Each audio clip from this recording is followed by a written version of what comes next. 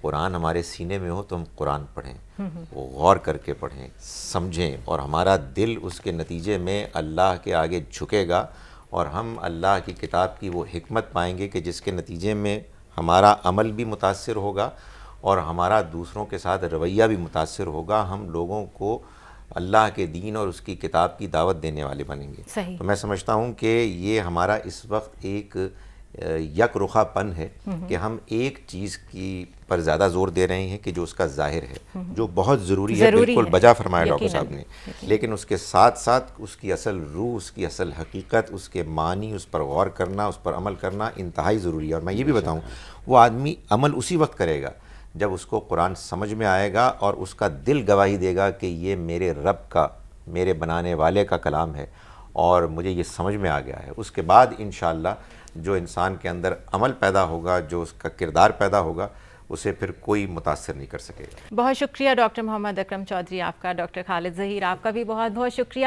ناظرین، کلام الہی کی تاثیر اسی وقت ہمارے دلوں پر صحیح طریقے سے اثر انداز ہوگی جب ہمیں ایسے علماء کرام قرآن مجید پڑھائیں گے جنہوں نے اپنی درسگاہوں میں مخصوص مسلک کے بجائے قرآن مجید پڑھا ہوگا۔ مجھے اجازت دیجیے، اللہ حافظ۔